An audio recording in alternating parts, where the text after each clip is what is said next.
Hi, I'm Dan Verton, the Cyber and National Security Reporter for FedScoop, and with me today is Rebecca Shakespeare. Rebecca, thanks very much for being here. Sure thing. Tell me a little bit about your role and where you work. Sure. I'm the Senior Digital Media Analyst for the Broadcasting Board of Governors.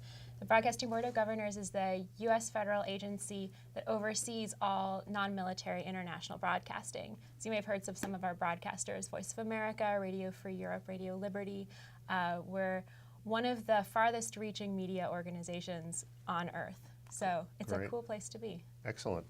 So tell me a little bit about your first government job and what you learned from that experience. Sure. I started in the government as a presidential management fellow right out of grad school.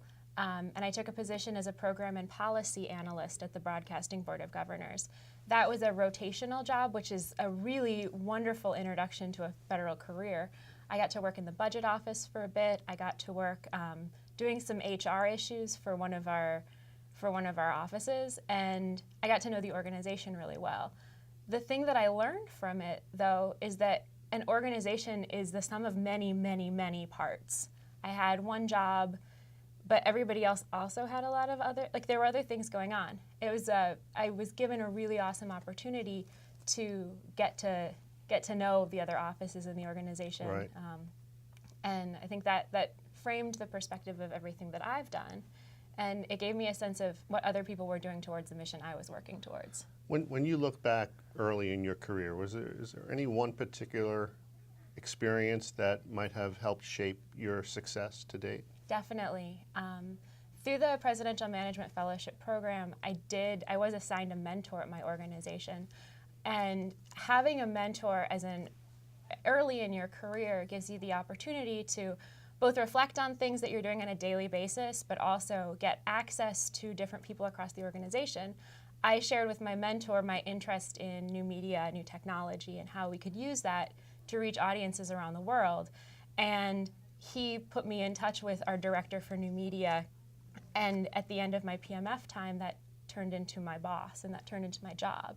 So by having somebody to reflect on skills, talents, interests, and the day-to-day of a job, it really opens up opportunities to find a career that really fits you. Right. What advice do you have for young folks who might feel overwhelmed in their current positions? Oh, always ask for help. Don't be afraid to ask for help.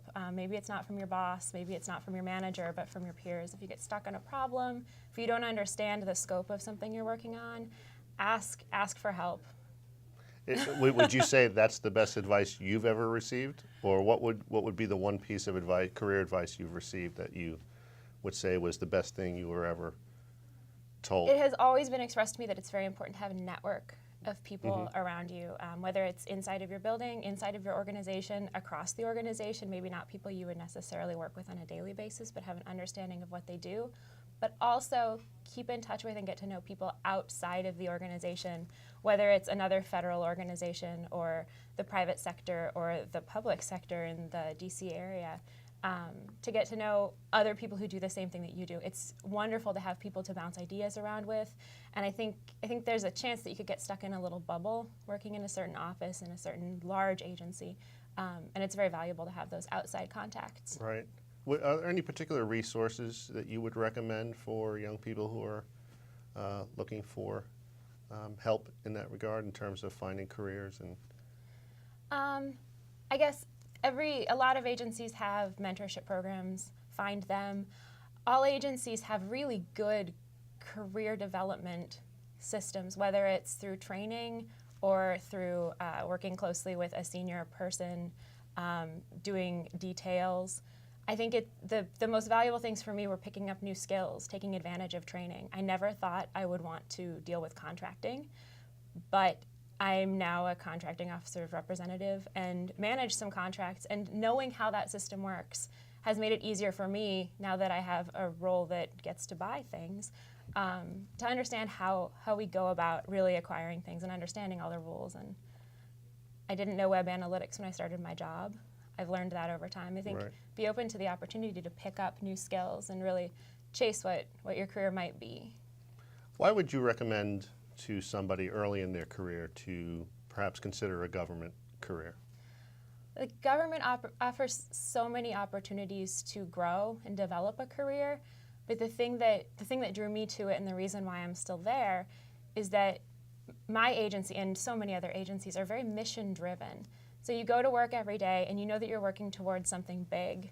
You know that the people who you're working with are working towards something they believe in. And it's really neat that my job isn't just something that pays my bills, it's me furthering a mission that I just deeply believe in. Well, let's talk about that for a minute. What are you currently working on? Any big projects? Yeah, I'm working on a project to standardize and create an overarching digital media analytics system for all of U.S. international broadcasting.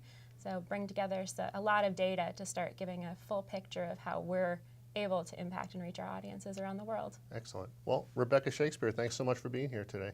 Sure thing. Nice talking to you. Thanks. This has been FedScoop TV. I'm Dan Verton. Thanks for watching.